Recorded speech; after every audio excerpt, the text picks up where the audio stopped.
say, "We will overcome." A lady by the name of Lucille Simmons. And then in 1947, it became the hymn, Charles Albert, "We Shall Overcome Someday."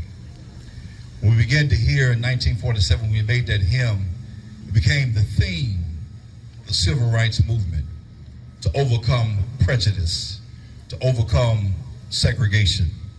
When we talk about being an overcomer, we get the word overcome from the Greek word overcome is Nico, what we call in our English word Nike. We have said just do it, but to overcome means to conquer. To overcome means to be victorious. To overcome is to walk in triumph. There's one word that Dr. King encouraged on his speech, one of his essays, when he talked about overcoming, and that was to overcome oppression. We talk about oppression. Oppression means prolonged cruelty. It is unjust treatment. It is control. It is to be freedom and prevented opportunities. Dr. King, Martin Luther King Jr., he addressed the three ways of how one is to deal with oppression. First of all, he talked about acquiescence.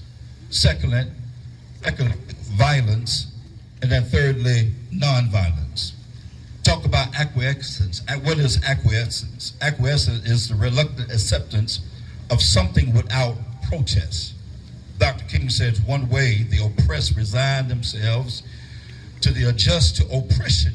And one of the songs that was recorded that I've been down so long until down doesn't bother me.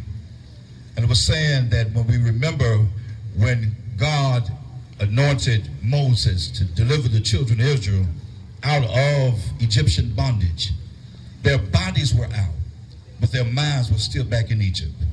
That they were thinking about the cantaloupes and the watermelons that they were eating. And he began to say that when you do not come to the place where you want to be delivered and want to be set free, then you are acquiescent. So he says that the Negro cannot respect his oppressor by acquiescence. So then not only did he say acquiescence, but then he talked about violence. Because as an oppressed people had the tendency that we wanted to fight back with violence. But he said that violence is a result of physical violence. It never brings permanent peace.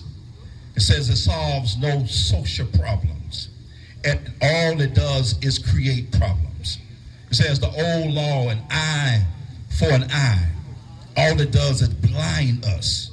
And so he talks about that violence thrives on hatred. And he says that it is impossible for the communities to come together when there's violence. He says all it does is destroy brotherhood. I have a dream that one day on the red hills of Georgia, the sons and former slaves and the sons of former slave owners will be able to sit down together at the table of brotherhood. I have a dream that one day, even the state of Mississippi, a state of sweltering with heat of injustice, sweltering with the heat of oppression, will be transformed into an oasis of freedom and justice. I have a dream that my 4 little children will one day live in a nation where they will not be judged by the color of their skin, but by the content of their character.